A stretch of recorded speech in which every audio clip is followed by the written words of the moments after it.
আল্লাহ পাক একটা আয়াতে বলেছেন, সূরা তাহরিম আয়াত নাম্বার 6, ইয়া আইয়ুহাল্লাযীনা আমানু, হে মুমিনগণ, কু আনফুসাকুম, নিজে জাহান্নামের আগুন থেকে বাঁচো, ওয়া আহলিকুম নারা, তোমার পরিবার বর্গকে বাঁচাও, আলাইহা মালাইকাতুন গিলাজুন শিদাদ, যেই জাহান্নামে কঠোর মনের ফেরেশতা আছেন, লা ইয়াসুনাল্লাহা মা আমারহুম ওয়া ইয়াফআলুনা মা ইউমারুন, আল্লাহ পাক তাদেরকে যে আদেশ করেন সে আদেশ পালনে তারা বিন্দুমাত্র ভূক্ষেপ করে না, মানে বিন্দুমাত্র গাফেলতি করে না। আল্লাহ পাক ভয় দেখাচ্ছেন জাহান্নামে এমন ফেরেশতা আছেন, আল্লাহ যা আদেশ করবেন তাই করবে। এই জাহান্নাম থেকে নিজে বাঁচো, পরিবার বর্গকে বাঁচাও। নিজে বাঁচবো কিভাবে? আমি বলে দিয়েছি কিভাবে। আপনি জ্ঞান অর্জন করবেন, আমল করবেন, হালাল খাবেন, তাওহীদে থাকবেন, সুন্নতে থাকবেন, ইনশাল্লাহ বেঁচে যাবেন। পরিবার বর্গকে বাঁচাবেন কিভাবে? আসেন শুরু করি শুরু থেকে। শুরুটা হবে আপনার বিয়ে দিয়ে।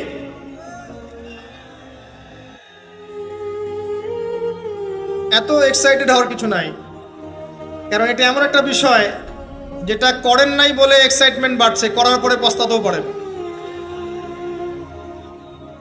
এটা এমনই দিল্লি কা লাড্ডু, যে খাবে সেও পস্তাবে, যে খাবে না সে বেচারাও পস্তাবে। তবে আপনারা খেয়ে পস্তান আলহামদুলিল্লাহ। এমনভাবে শুরু করেন না পরিবারটা যে আপনি একজন তরুণী, আপনি একজন তরুণ, বিয়ে করছেন, বিয়ের সময়ে দিনদারিতা বাদ দিয়ে অন্য কিছু দেখতে যায় না।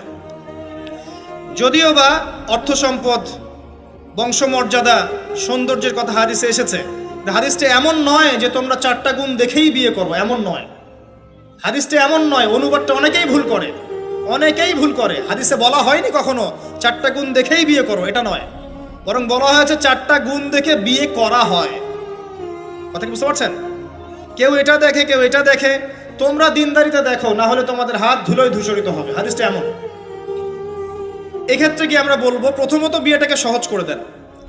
বিয়েটাকে সহজ না করলে সমাজে জেনা বাড়তে থাকবে, এবং জেনা বাড়ার কারণ আছে। যখন পর্নোগ্রাফিটাতে ফ্রি অ্যাক্সেস দেওয়া হয়েছে, মানুষ রাতের বেলা পর্ন দেখতে পারে, কেউ বাধা দেওয়ার নাই। উপরের সেকশন থেকে কিন্তু এটাকে বন্ধ করে দেওয়া যেত। পৃথিবীর অনেক কান্ট্রি আছে যেখানে অনেক কিছু চলে না। চাইনিজরা ফেসবুক ইউজ করে না, করে? ওরা কি উন্নত জাতি না? ওরা তো এখন আমেরিকাকে যদি বলে ওঠো উঠবে, আমেরিকাকে বসতে বলে বসবে। ওরা এমন জায়গায় চলে গেছে। ওই ইউক্রেন ইস্যু নিয়ে আমেরিকা, ন্যাটো আর এই ব্রিটেন আর ফ্রান্স আর ইসরায়েল কিছুই করতে পারবে না ইনশাআল্লাহ, বিকজ এখানে একটা বড় অ্যালায়েন্স আছে চায়না এবং রাশিয়ার। কিছুই করতে পারবে না। বরং এর যে উদ্দেশ্যে এটা কাজ করেছিল তারা, এটা তো সফল হবে না তারা ইনশাআল্লাহ। আজকের টপিক এটা না, আমি এদিকে যাচ্ছি না। মূল বিষয়টা হচ্ছে যে সহজ করতে হবে বিয়েটাকে। উপযুক্ত বয়স হয়ে গেলেই একটা উপার্জনের সোর্স খুঁজবেন আগে। বেকার অবস্থায় বিয়ে করতে যাবেন না, উপার্জনের সোর্স খুঁজবেন, তারপরে আপনি আপনার পরিবারকে বলবেন আমার বয়স হচ্ছে, আমাকে বিয়ে দাও। এবার আসেন, বিয়ের সময় দিনদারিতা ছাড়া অন্য কিছু দেখতে যায় না। এরপরে যদি সে সুন্দর হয় বা সুন্দরী হয় বা ভালো বংশের হয়, অথবা দেখা যায় যে ভালো টাকা পয়সা ওলা ইত্যাদি ইত্যাদি, এটা আপনার নূরুন আলা নূর, এটা বোনাস। কিন্তু এগুলো যদি নাও থাকে, শুধু দিনদারিতা থাকে, আপনি রাজি হয়ে যান। পরিবারের কর্তাদেরকেও বলবো যে মেয়ে বিয়ে দেওয়ার সময় ছেলের টাকা পয়সা দেখতে যায় না, ছেলের স্ট্যাটাস দেখতে যায় না বেশি বেশি। পরে দেখবেন এই মেয়ে ওর ঘরে গিয়ে পস্তাচ্ছে। আর ছেলের পিতাদেরকেও বলবো, ছেলেকে যখন বিয়ে দিবেন, একটা মেয়েকে কিনে নিব আর সাথে কিছু যৌতুকের টাকাও নিব, এই টেন্ডেন্সি নিয়ে বিয়ে করতে যায় না। ওই বিয়েতে বারাকা বেশি, যেখানে খরচ কম, যেখানে বেশি হট্টগোল নাই। চট্টগ্রাম অঞ্চলের বিয়ের মতো না। একটা বিয়েতে মনে হয় 40-50 লাখ টাকা খরচ করে ফেলায়, গেটই সাজাবে বলে 4-5 লাখ টাকা খরচ করে। সুবহানাল্লাহ। এই 5 লাখ টাকা দিয়ে, এই 5 লাখ টাকা দিয়ে আর মনে হয় 10টা-20টা পরিবারকে বিয়ে দেওয়া যাবে। হ্যাঁ, লোহার আংটি দিয়ে বিয়ে করেছে সাহাবী। লোহার আংটিও নাই তোমার বাসায়? বলছে না ইয়া রাসূলুল্লাহ, লোহার আংটিও তো নাই আমার বাসায়। তাহলে কি করবা? কোরআনের কয়টা সূরা জানো? যে এই সূরাগুলো জানি, এগুলো শিখিয়ে দিও, যাও, মোহর হয়ে গেছে। কত সহজ বিয়ে, কত সহজ। আর এখন যেটা হয়, মেয়ে খুঁজবে দিনদার বিল গেটস, আর ছেলে খুঁজবে দিনদার ক্যাটরিনা। কথা বুঝতে পারছেন? প্রিয় ভাইয়েরা, দিনদারিতাকে প্রাধান্য দেন। আর কিচ্ছু না। আপনি সফল হবেন ইনশাআল্লাহ, শান্তি পাবেন। এবং বিয়ের পরে আল্লাহর পক্ষ থেকে একটা ভালোবাসা আসবে। যদি আপনি দেখেন যে আপনার স্ত্রী খাদিজা রাদিয়াল্লাহু আনহার মতো, আয়েশা রাদিয়াল্লাহু আনহার মতো, হাজেরা আলাইহিস সালামের মতো সবর করেনেওয়ালা, যে আপনাকে দিনের পথে এগোতে সাহায্য করে, তাহলে আর অন্যদিকে চোখ দেওয়ার দরকার নাই, রাজি হয়ে যান। এরপর আপনার পরিবার শুরু। এখানে উভয়ের মাঝে হৃদ্যতা, ভালোবাসা থাকতে হবে। তবে আরেকটা কথা বলে রাখি, সবাই মনোযোগ দিয়ে কথাটা শোনেন। একটা পরিবারের ভিত্তি শুধু ভালোবাসা দিয়ে টিকে থাকে না। একটা পরিবারের ভিত্তি টিকে থাকে আপোষের বিশ্বাসের উপরে। একে অপরকে বিশ্বাস করতে শিখতে হবে, একে অপরকে শ্রদ্ধা করতে হবে, একে অপরের সম্মান দিতে জানতে হবে। আপনাকে আপনার স্ত্রীকে আপন মনে করতে হবে, আপনাকে আপনার স্বামীকে আপন মনে করতে হবে। বাইরের মানুষ আপন নয়, এরা আপন আপনার। একজন লেবাস, পোশাক। এরপরে আপনি মোহর শোধ করেন, আপনি সন্তান সন্ততি নেন, সন্তান সন্ততিদেরকে আল্লাহর এবং তার রাসূলের আদর্শে বড় করে তোলেন। পরিবারের মধ্যে তালিম চালু করেন, তালিম। পরিবারের মধ্যে তাওহীদ রাখেন, সুন্নত রাখেন, একসাথে খেতে বসেন। স্ত্রীকে হাদিয়া দেন, স্ত্রীকে গিফট দেন, তাকে মাঝে মাঝে ঘুরতে নিয়ে যান, তাকে নিয়ে রিফ্রেশমেন্টে যান, তাকে সময় দেন, তাকে টাইম দেন, তাকে সময় দেন। নবী সাল্লাল্লাহু আলাইহি ওয়াসাল্লাম আয়েশা রাদিয়াল্লাহু আনহার কোলে মাথা রেখে কোরআন তেলাওয়াত করতেন। তার সাথে চাঁদনি রাতে দৌড়েছেন এবং চাঁদ দেখেছেন, সফর করেছেন, রাতের বেলা হেঁটেছেন, সময় দিয়েছেন, খালি পায়ে হেঁটেছেন। সময় দেন। এখন এমন একটা অবস্থা যে পুরুষদেরকে মনে করা হয় যে তারা হচ্ছে মানি মেকিং মেশিন, তারা খালি টাকা পয়সা মেক করবে, আর স্ত্রীরা হচ্ছে চুলা ঠেলবে সারাদিন। আমরা এমন মনে করে নিই আর কি। আবার এই যে ফ্যামিনিস্ট রেভলিউশন যখন থেকে আসছে, ফ্যামিনিস্ট রেভলিউশন কি জিনিস? দাজ্জালের ফলোয়ার্স আর কি, যে মেয়েদেরকে আপনি ঘরে রাখতে পারবেন না। তো তারা যখন থেকে এসেছে, ইমার্জ করেছে, তখন থেকে তার একটা কনসেপ্ট দিয়েছে যে পুরুষ আর নারী একে অপরের প্রতিদ্বন্দ্বী। দেখবেন প্রতিদ্বন্দ্বিতামূলক কথাবার্তা বলে। স্বামীর মুখের উপর তর্ক করতে যাবেন না। স্বামীকে বাইরের অনেকগুলো বিষয় ফেস করতে হয়। এখন স্বামী মনে করেন প্রশাসনে চাকরি করে, তাকে তার ডিউটি ফেস করতে হয়, তার বসকে মেনটেন করতে হয়, তার এগুলো সামলাতে হয়, তাকে বাজারঘাট করতে হয়। সারাদিন পরিশ্রম করে সে বাসায় ঢোকার পরে আপনি মুখটা গোমরা করে বসে থাকেন। স্বামী আহলান সাহলান করেন না, তাকে একটু আদর করেন না, মহব্বত করেন না, তো অটোমেটিকলি তো আপনার দিক থেকে তার মনটা চলে যাবে অন্যদিকে, স্বাভাবিক। আপনি আপনার স্বামীর জন্য সাজেন না, বাইরের মানুষের জন্য সেজে গুজে আপনি মার্কেটে যান। প্রবলেম সেগুলা। এরা মনে করে স্বামী স্ত্রী একে অপরের প্রতিদ্বন্দ্বী, অথচ এরা একে অপরের পরিপূরক, একে অপরের পরিপূরক। উভয় হৃদ্যতা ভালোবাসায় পরিবার গড়ে ওঠে। যে পরিবারের মধ্যে হৃদ্যতা ভালোবাসা আছে, ওই পরিবারের বাচ্চা কাচ্চারা দেখবেন বড় আলেম হবে, বড় নেতা হবে, বড় কিছু হবে ইনশাআল্লাহ। যেখানে এগুলো নাই, ওই সন্তানরা বড় হয় হতাশার মধ্যে, কাজের বুয়ার কাছে, ডে কেয়ার সেন্টারে। এরা তো বড় হয়ে জঙ্গি হবে, সন্ত্রাসী হবে, স্বাভাবিক। ভালো প্যারেন্টিং দিতে পারে নাই। এরকম না বিষয়টা। সময় দিতে হবে, একে অপরের দায়িত্ব বুঝতে হবে, আপোষের মধ্যে বিশ্বাস থাকতে হবে, ভালোবাসা থাকতে হবে এবং সবরের মানসিকতা থাকতে হবে। মেয়েদের ব্যাপারে বলাই হয়েছে তারা বাঁকাহার, অতএব চাপ দিতে যায় না, ভেঙে যাবে। চাপ দিতে যায় না, ভেঙে যাবে। ওই অবস্থায় ছেড়ে দিলে ওই অবস্থায় থেকে যাবে। একটা কথা আমি বলি, আমি শিখেছি আমার লাইফ থেকে, আল্লাহ পাকের প্রতিটা সৃষ্টি এক একটা রূপক মেসেজ দিচ্ছে। জানেন, রাবার গাছ দেখেছেন? রাবার গাছ, যে গাছ থেকে রাবার হয়, গাছটাকে দেখবেন পরিচ্ছন্ন, গাছটা পরিষ্কার। যে নিজে পরিষ্কার করে সে নিজেও পরিচ্ছন্ন। জমিনের মধ্যে দেখবেন মৃত জমিন, বৃষ্টি পড়লো, সজীব হয়ে উঠলো, সবুজ ধান ক্ষেত। এই সবুজ ধান ক্ষেতটা আপনার যৌবন, আস্তে আস্তে ফসল হবে। এই ফসল হওয়ার টাইমটা হচ্ছে আপনার পৌরত্ব। এরপরে ফসলটা কেটে ফেলা হবে। এই ফসলটা আপনার ভালো কাজ, আমলে সালেহ, এটাকে রেখে দেওয়া হবে। বাকিটাকে হলুদ বর্ণের যে খড়কুটা, এটাকে জ্বালিয়ে দেওয়া হবে। এই যে ধান গজালো, একটা সিজন গেল, এর মধ্যে আপনার দুনিয়ার জীবনের হায়াতের রূপকতা আছে। জি, পাহাড়কে দেখেন, পাহাড় বিশালতা নিয়ে দাঁড়িয়ে থাকে। ওর গায়ে যতই ঢিল মারেন, লাথি মারেন, সমালোচনা করেন, সে নড়বে না তার জায়গা থেকে, থাকবে। সে ওর জায়গায় স্টিল থাকবে, কিন্তু সে শান্ত থাকে, সে চিল্লাফাল্লা করে না। তাই যারা সাহসী বীর তারা বেশি কথা বলে না, শান্ত থাকে। যারা পাহাড়ের মতো দৃঢ় ওরা বেশি কথা বলে না। সাগরকে দেখেন, বিশাল সাগর, কক্সবাজারে যান, সাগরকে বিশাল সাগর গর্জন করছে, ভিতরে অনেক সম্পদ, অনেক মাখলুক আছে। আপনি সামনে গিয়ে দাঁড়ান, বিনয়ের সাথে আপনার পা ধুয়ে দিবে, কোনো অহংকার করবে না। প্রতিটা সৃষ্টি আল্লাহ পাকের এক একটা মেসেজ দেয়। ঠিক মেয়ে মানুষও একটা মেসেজ দেয়। কি মেসেজ? আল্লাহ পাক মানুষকে সবচেয়ে সুন্দর করে সৃষ্টি করেছেন, আর মানুষের মধ্যে মেয়েদেরকে সবচেয়ে বেশি সুন্দর করে সৃষ্টি করেছেন। আল্লাহ পাকের সবচেয়ে সুন্দর সৃষ্টি হচ্ছে মেয়েরা, এবং তারা খুব নরম হয়, নরম, প্রজাপতি ধরার মতো। প্রজাপতিকে ধাপ করে ধরতে পারবেন না আপনি, শক্ত করে ধরতে গেলে প্রজাপতি নষ্ট হয়ে যাবে, মরে যাবে। প্রজাপতিকে কোমল ভাবে ধরতে হবে। ঠিক মেয়েদের সামনেও আপনার কোমল থাকতে হবে। বেশি হার্ড হতে যাবেন, শেষ। আমি আপনার গার্লফ্রেন্ডের সামনে কোমল হতে বলি নাই, আপনার ওয়াইফের সামনে হতে বলেছি। কোমল থাকলে আপনি জিতে যাবেন। দেখবেন দুনিয়ার চিল্লা ফাল্লা করছে আপনার বাসায়, আপনি চুপচাপ আছেন পাহাড়ের মতো, কোমল আছেন। 5 মিনিট পর দেখবেন নিজেই ঠান্ডা হয়ে এসে বলছে, আচ্ছা সরি, ভুল হয়ে গেছে। আর যদি আপনি চিল্লা ফাল্লার কাউন্টার দিতে যান, তাহলে দেখবেন সুটকেস গোছানো শেষ, বাবার বাড়ি চলে গেছে। ডিল করা খুব ডিফিকাল্ট। এখানে আপনাকে খুবই সবরের পরিচয় দিতে হবে। আল্লাহ পাক বোঝার তৌফিক দান করুন। আর আমরা মা বোনদেরকে রিকোয়েস্ট করব, 4টা মূলনীতি মেনে কাপড় চোপড় পরবেন। আপনার কাপড়টা এমন হবে না যেই কাপড়টা পরলেও অঙ্গ প্রত্যঙ্গ দেখা যায়, বোঝা যায়, এমন হবে না।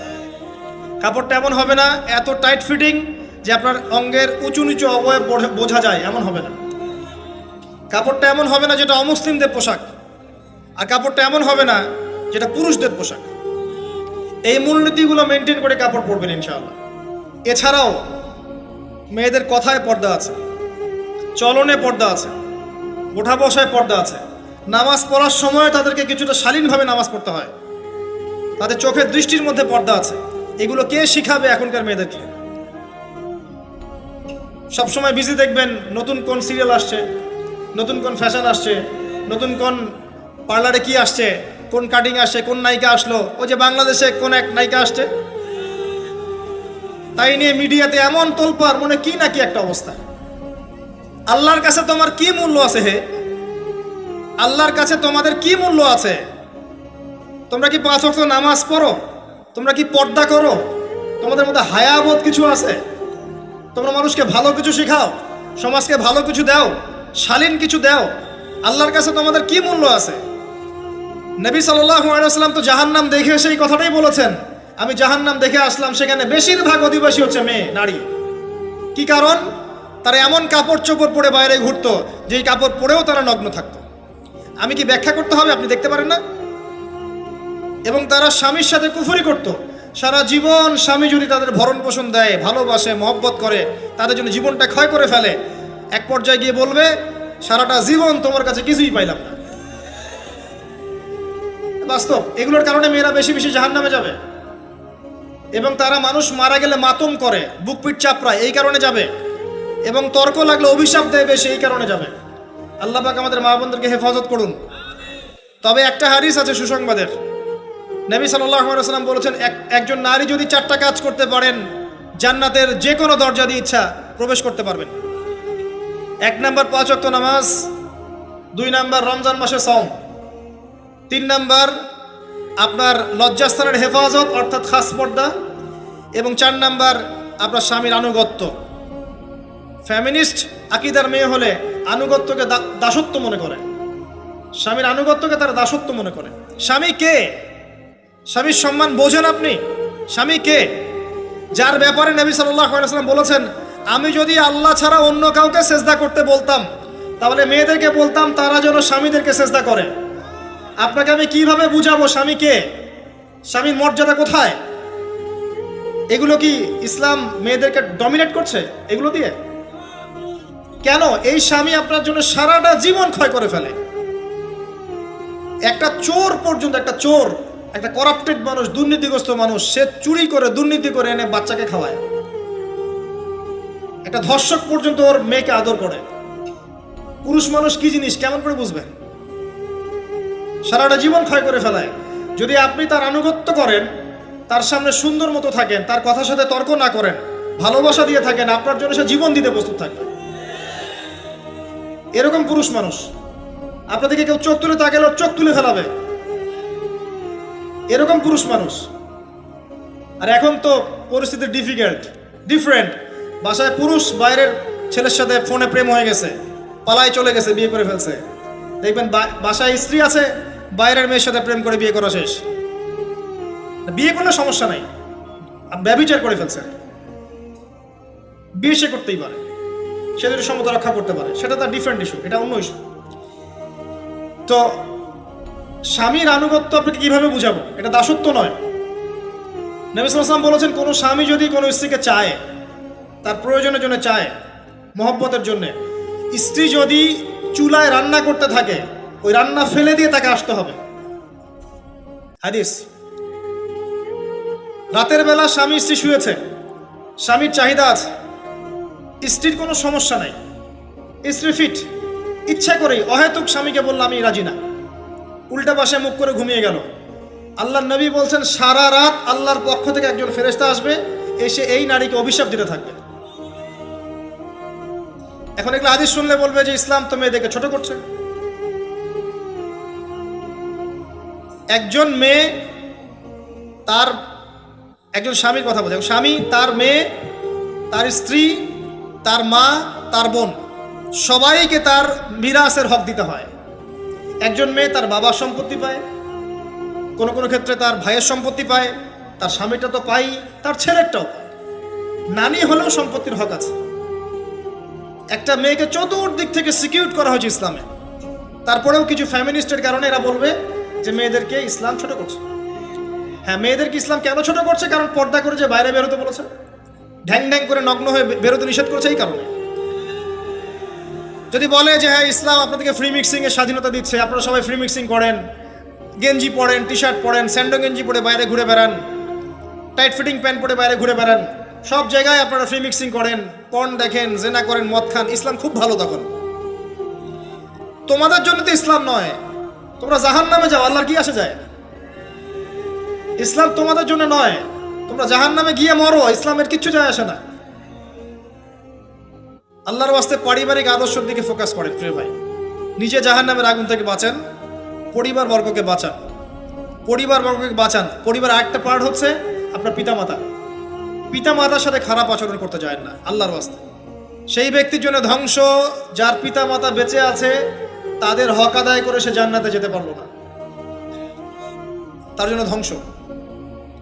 আরেকটা অংশ আছে আপনার সন্তান সন্ততি, বাচ্চা কাচ্চার প্যারেন্টিংটা খুব সুন্দর করে করেন। যখন আপনি স্ত্রীর সাথে মিলন করতে গিয়েছেন, তখন দোয়া পড়েন, আল্লাহুম্মা বিসমিল্লাহি আল্লাহুম্মা জান্নিবনা শাইতান ওয়া জান্নিবিশ শাইতান মা রাযাকতানা। আমার মনে হয় এখনকার জেনারেশন যেগুলো আছে ফাসেক, মাদক সেবন করে, পর্নোগ্রাফিতে আসক্ত, ইয়াবাখোর, স্মাগলিং করছে, চুরি করছে, হাবিজাবি, ধর্ষণ করছে, আমার মনে হয় না তাদের পিতামাতা তাদেরকে জন্ম দেওয়ার সময় এই দোয়াগুলো পড়েছিল। কারণ পিতামাতাকে দোয়া পড়লে ওই সন্তানকে শয়তান স্পর্শ করতে পারে না। সন্তান হবে, সন্তান ছেলে হোক মেয়ে হোক, আপনার এটা নিয়ে মন খারাপ করার কিছু নাই। একজন কন্যা সন্তানকে লালন পালন করে সৎপাত্রে পাত্রস্থ করলে এই মেয়ে পরকালে আপনার জন্য জাহান্নামের আগুন থেকে ঢাল হয়ে যাবে। যার কাছে দুইজন মেয়ে আছে, দুইটা মেয়েকে সে ভালো করে মানুষ করেছে, নবী সাল্লাল্লাহু আলাইহি ওয়াসাল্লাম বলছেন সে জান্নাতে আমার সাথে এমন করে থাকবে, এইভাবে। কেউ যদি বিধবার দায়িত্ব নেয়, সেও নবী সাল্লাল্লাহু আলাইহি ওয়াসাল্লামের সাথে এইভাবে থাকবে। এতিমের দায়িত্ব নেয়, এইভাবে থাকবে। ফ্যান্টাসিতে ভুগছেন, একটা এতিম মেয়েকে বিয়ে করেন, একটা অসহায় তালাকপ্রাপ্ত মেয়েকে বিয়ে করেন, একটা বিধবা মেয়ে যার স্বামী মারা গেছে, কেউ নাই দেখার, তাকে বিয়ে করেন, তারপরে বোঝা যাবে আপনার মধ্যে কতটুকু দিন আছে। আর বর্তমান সভ্যতা আমাদের কি সমাধান দিবে? সবাই যদি দিনদার একটা করে ক্যাটরিনা খোঁজে, এই এতিম, এই বিধবা, এই যাদের দেখার কেউ নাই, এই মেয়েগুলা কি রাষ্ট্রের সম্পত্তিও থাকবে? এদের দায়িত্ব কে নিবে? পুরুষরা যদি দায়িত্ব না নেয়, কে দায়িত্ব নিবে? এখন কেউ যদি ওদের দায়িত্ব নিতে যায়, তখন তাকে আবার খারাপভাবে উপস্থাপন করা হয়, এই ব্যক্তির মনে হয় চরিত্র খারাপ। কিন্তু এদিকে বাইরে 10টা জেনা করে বেড়াচ্ছে, কোনো সমস্যা নাই, এগুলো উস্কায়। এইসব জাহেলদের জন্য ইসলাম নয়। ইসলামের প্রতিটা বেসিক ফান্ডামেন্টাল মানবতার কল্যাণের জন্যই এগুলোকে ফরজ করা হয়নি। আপনি নফল, আপনার সামর্থ্য থাকলে আপনি করতে পারেন, না করলে কোনো সমস্যা নেই। কেউ যদি করে যে ইসলাম পরিপূর্ণরূপে পালন করার চেষ্টা করছে, এটার উপরে আমল করার চেষ্টা করছে, তাহলে আপনি তাকে ক্রিটিসাইজ করছেন কেন? কি সমস্যা আপনার? আরেকটা পার্ট হচ্ছে সন্তান সন্ততি। বাচ্চা কাচ্চাকে ছোটবেলা থেকেই মানুষ করতে হবে এমনভাবে যাতে করে বড় হয়ে এরা এই উম্মার খালেদ এবং ওমর হতে পারে। বাচ্চা ছোট ছোট বাচ্চাকে আপনি ভালো খাবার দেন, মায়ের স্নেহ দেন, বাবা মার সাথে রাখেন, একটু গ্রাম্য পরিবেশে নিয়ে গিয়ে তাকে বড় করেন। কেন বলছে কথা? এখানে পরিবেশ সুন্দর থাকবে, সে দৌড়াবে ধুলার মধ্যে, মাঠের মধ্যে খেলবে, সুন্দর ভাষা শিখবে। এরপরে তাকে ভালো প্রতিষ্ঠানে পড়ান। প্রতিষ্ঠানটা এমন হবে যে প্রতিষ্ঠানে জেনারেল শিক্ষা, ইসলামিক শিক্ষা একসাথে দেয়া হচ্ছে, সে সব শিখবে। আমার ছেলে কোরআনে হাফেজও হবে, আমার ছেলে ডক্টরও হবে ইনশাআল্লাহ। এভাবে করে তোলেন। আধুনিক হন, মাথাটা খাটান, ব্যাকডেটেড মানসিকতা বাদ দেন। বিশ্বটা এগিয়ে গেছে, আমাদেরকে এগিয়ে যেতে হবে। একমুখী জ্ঞান দিয়ে আপনি কিচ্ছু করতে পারবেন না এই যুগে। দ্বিমুখী শিক্ষার একটা হারমোনিয়াস কম্বিনেশন দরকার। আমাকে কোরআন জানতে হবে, সায়েন্সও জানতে হবে, নাহলে আমি সায়েন্স দিয়ে কোরআনকে ব্যাখ্যা করতে পারবো না, কোরআন দিয়েও সায়েন্সকে ব্যাখ্যা করতে পারবো না। জানতে হবে, আমাদেরকে শিখতে হবে, পড়তে হবে, প্রচুর পড়তে হবে। বাচ্চাদেরকে ছোট থেকে বড় করেন এভাবে। আস্তে আস্তে গিয়ে দেখবেন তারা যখন কিশোর, তাদের বন্ধু বান্ধবের সার্কেল থেকে খেয়াল রাখেন। আপনি বাবা হিসেবে তার বন্ধুর মতো আচরণ করেন, মা হিসেবে তার সাথে বান্ধবীর মতো আচরণ করেন, তার সাথে ক্লোজ হন, তার সমস্যাগুলো জানার চেষ্টা করেন। তাকে ফ্রি মিক্সিংয়ের মধ্যে পড়াশোনা করতে দিবেন না, না হলে স্কুল লাইফে সতীত্ব হারিয়ে ফেলবে। অনেক সময় অনেক মেয়ে আছে স্কুল লাইফে সতীত্ব হারিয়ে ফেলেছে, কলেজ লাইফে যেতে যেতে প্রস্টিটিউশনে চলে গেছে। অনেক মেয়ে আছে, এগুলো টপ সিক্রেট না, এগুলো সব ওপেন সিক্রেট। এখন ঘরে ঘরেই সমস্যা, মানুষ লজ্জায় বলতে পারে না। যে কটা মিডিয়া আসে এগুলো তো আমরা জানি, ঘরে ঘরেই সমস্যা ঢুকে গেছে, মানুষ লজ্জায় বলতে পারে না। ছোট ছোট বাচ্চা মেয়েদেরকে পর্যন্ত রেপ করা হচ্ছে এখন। এটা সেই ফ্যামিলিস্ট রেভলিউশনের কারণেই হচ্ছে। যত বেশি জেনাকে উস্কে দেওয়া হবে তত বেশি ধর্ষণ বাড়বে। ধর্ষণ বাড়তে বাড়তে এক পর্যায়ে বাচ্চাদেরকে ধর্ষণ করা বাড়বে। এরপরে কি হবে জানেন? এরপরে মানুষ সমকামী হবে বেশি বেশি, ছেলে ছেলের সাথে, নাউজুবিল্লাহ। তারপরেও কি হবে বলে যাচ্ছি, এরপরে আরো একটা ধাপ আসবে, যখন মানুষ গবাদি পশুর সাথে জেনা করবে। দেখে নিয়েন, এগুলো হাদিসে এসেছে, এমনি এমনি বলছি না, মানুষ এগুলো করবে। বাচ্চা কাচ্চাকে বড় করেন, ভালো খাবার দেন, ওকে খেলাধুলা করতে দেন। ও যত বেশি খেলাধুলা করবে ও শরীরটা ক্লান্ত হবে, তখন খাবে ভালো, বেশি খাবে, ব্রেন শার্প হবে, ওকে ওর নেতৃত্ব দেওয়ার যোগ্যতা অর্জন হবে। ওকে খেলাধুলা করতে দেন, ওকে ব্যায়াম করতে বলেন, ওকে সাঁতার শেখান, ওকে তাইকুন্ডু শেখান, ওকে ফিজিক্যাল এক্সারসাইজ শেখান। ওই ডিভাইসে অ্যাডিক্টেড করবেন না, উল্টাপাল্টা কার্টুন দেখান না, উল্টাপাল্টা অ্যানিমেশন দেখান না, এমন গেমসের মধ্যে আসক্ত করে দিয়েন না, বাসায় ডিভাইস দিয়ে দিয়েন না, সারাদিন এগুলো খেলছে, এগুলো দিয়েন না। ওকে কায়িক পরিশ্রম করান, একটু বড় হয়ে গেলে বাজারে পাঠান, বাস্তবতা শিখুক, সংসার করতে শিখুক, ডিল করতে শিখুক, সামাজিকতা শিখুক। ওকে সামাজিক বানান, গাছ লাগানোর কাজে ওকে ইনভলভ করে দেন, রক্তদান কর্মসূচিতে ওকে ইনভলভ করে দেন, ওকে সমাজ কল্যাণমূলক কাজ করতে শুরু করে দেন। দেখবেন ও সামাজিক হবে ইনশাল্লাহ। কম্বল বিতরণ করতে বলেন, ত্রাণ দিতে বলেন, ওকে ওকে উৎসাহ দেন, নামাজে উৎসাহ দেন, রোজা রাখতে বলেন। মেয়ে ছোট থেকে মেয়েকে পর্দা করতে বলেন, বলে যে ও দেখবে যে আমার মা যখন বাইরে যায় তখন এই পোশাকে বাইরে যায়। আলহামদুলিল্লাহ, আমি দোয়া করি আল্লাহ পাক আমার মেয়েকে যেন খাদিজা রাদিয়াল্লাহু আনহার মতো কবুল করে। আমাকে বলেছে যে বাবা আমি 5টা বোরখা নিব। ওর বয়স 3 বছর। ওকে ওর মা বলেছে যে বাইরে যেতে হবে বাবার সাথে একটা প্রোগ্রামে। ও বলছে আমি বোরখা পরবো, না হলে যাব না। আমি অবাক হয়ে গেলাম যে আমি কিন্তু ওকে বলিনি বোরখা পরো। মানে আপনাকে পরিবেশ বলে দিবে, একটা পরিবেশ, একটা সুস্থ পরিবেশে আপনি যদি আপনার বাচ্চাকে বড় করেন, আপনার বাচ্চা দেখবেন সুস্থ হয়ে বিকশিত হবে ইনশাআল্লাহ। একটা অসুস্থ পরিবেশ দেন যেখানে ঝগড়াঝাঁটি, মারামারি, রাহাজানি, কাটাকাটি, সুদ, দুষ, জেনা, ব্যভিচার আছে, এই যে আপনার অপসংস্কৃতি আছে, আপনার বাচ্চাটা আস্তে আস্তে নষ্ট হয়ে বেরোন। পরিবেশ দিতে হবে। অসুস্থ পরিবেশের মানুষ কখনো সুস্থ জাতি উপহার দিতে পারবে না। তো এই বিষয়গুলোর দিকে খেয়াল রাখেন, মেয়ের পোশাকে খেয়াল রাখেন। তবে মেয়েকে কার কোলে তুলে দিচ্ছেন এটা খেয়াল রাখেন।